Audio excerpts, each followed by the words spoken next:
नमस्कार, आप सभी का इलाइट ग्लोबल न्यूज़ यूके में स्वागत है। शुरुआत करते हैं वैश्विक टॉप सुर्खियों के साथ। पुतिन ने गंभीर अपराधों के दोषी रूसी नागरिकों को जुटाने के लिए कानून पर हस्ताक्षर किए। रूसी राष्ट्रपति व्लादिमीर पुतिन ने रूसी संघ के आपराधिक संहिता के तहत हत्या, डकैती, चोरी, मादक पदार्थों की तस्करी और अन्य गंभीर अपराधों के लिए अप्रकाशित या बकाया दोषियों के साथ नागरिकों को सैन्य सेवा के लिए बुलाए जाने के लिए एक कानून पर हस्ताक्षर किए। यूक्रेन पर मॉस्को के आक्रमण से पहले ईरान ने रूस को ड्रोन उपलब्ध कराने की बात स्वीकार की। ईरानी सरकार ने शनिवार को पहली बार स्वीकार किया कि उसने यूक्रेन पर आक्रमण शुरू होने से पहले के महीनों में रूस को सीमित संख्या में ड्रोन भेजे थे। रूस में नाइट क्लब में आग लगने से 13 की मौत। रूस के कास्त्रोवा शहर में एक नाइट क्लब में शनिवार को आग लगने से कम 13 लोगों की मौत हो गई। अधिकारियों का मानना है कि संभवतः एक क्लब द्वारा आतिशबाजी करने से यह शुरू किया गया था। 300 से अधिक जलवायु कार्यकर्ताओं ने एम्स्टर्डम के शिफॉल हवाई अड्डे पर निजी जेट रनवे को अवरुद्ध कर दिया। सैकड़ों जलवायु कार्यकर्ताओं ने शनिवार को एम्स्टर्डम के शिफॉल हवाई अड्डे पर रनवे को तोड़ दिया और निजी जेट विमानों को उड़ान भरने से रोकने की कोशिश की। ग्लेनकोर एनर्जी यूके अफ्रीकी तेल अधिकारियों की स्थिति रिश्वत के लिए $314 मिलियन का जुर्माना लगाया। कमोडिटी की दिग्गज कंपनी ग्लेनकोर को ब्रिटेन की एक अदालत ने पूरे अफ्रीका में अधिकारियों को तेल की पहुंच हासिल करने के लिए रिश्वत देने के आरोप में £281 मिलियन का जुर्माना देने का आदेश दिया। पूर्वी वेनेजुला में भूस्खलन से 7 की मौत। भीषण बारिश और भूस्खलन से कम 7 लोगों की मौत हो गई है और पूर्वी वेनेजुला के अंजोतुगाई में 330 घर प्रभावित हुए हैं।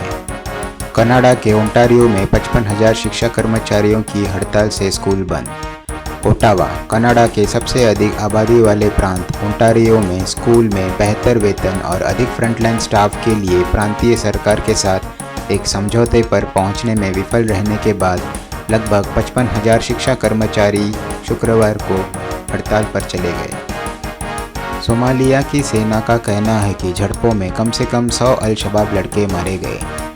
नैरोबी, सोमालिया की सेना और संबद्ध कबीले मलेशिया ने मध्य हिरन क्षेत्र में भारी झड़पों में कम से कम 100 अल-शबाब लड़कों को मार डाला है, रक्षा मंत्रालय ने शुक्रवार को कहा। नीदरलैंड यूक्रेन को टैंक और अन्य हथियारों की आपूर्ति करेगा। एम्स्टर्डम, नीदरलैंड यूक्रेन को टैंकों और अन्य भारी सैन्य उपकरणों के साथ कुल 120 मिलियन यूरो की आपूर्ति करेगा, डच रक्षा मंत्रालय ने शुक्रवार को कहा।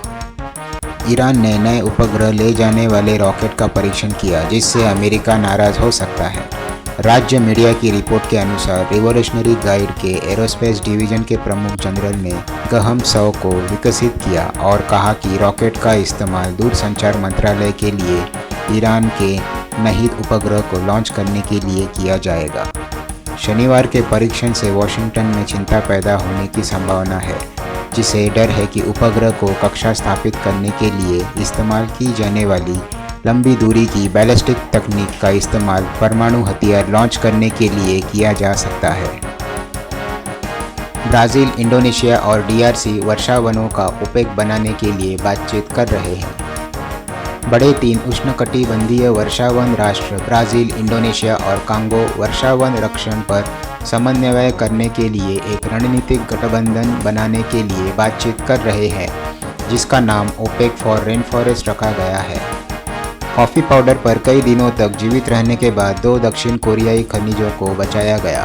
2 दक्षिण कोरियाई खनिज जो 9 दिन तक भूमिगत फंसे रहे, कॉफ़ी पाउडर पर जीवित रहे, अधिकारियों ने कहा। संयुक्त राष्ट्र ने मस्क से यह सुनिश्चित करने का आग्रह किया कि ट्विटर बड़े पैमाने पर छंटनी के बीच मानव अधिकारों का सम्मान करे। तुर्की ने फिनलैंड, स्वीडन को दी चेतावनी, नाटो में शामिल होने से पहले आवश्यक कदम उठाने चाहिए। कम वृद्धि और कमजोर येन के बीच जापान की अर्थव्यवस्था को प्रतिकूल परिस्थितियों का सामना करना पड़ रहा है। उत्तर कोरिया मिसाइल प्रक्षेपण की उन्मत्त गति जारी रखता है क्योंकि यूएस ने सैन्य अभ्यास के लिए 2 B-1B बम वर्षक तैनात किए हैं। जापान अमेरिका के साथ संयुक्त चिप अनुसंधान केंद्र पर $2.4 अरब खर्च करेगा।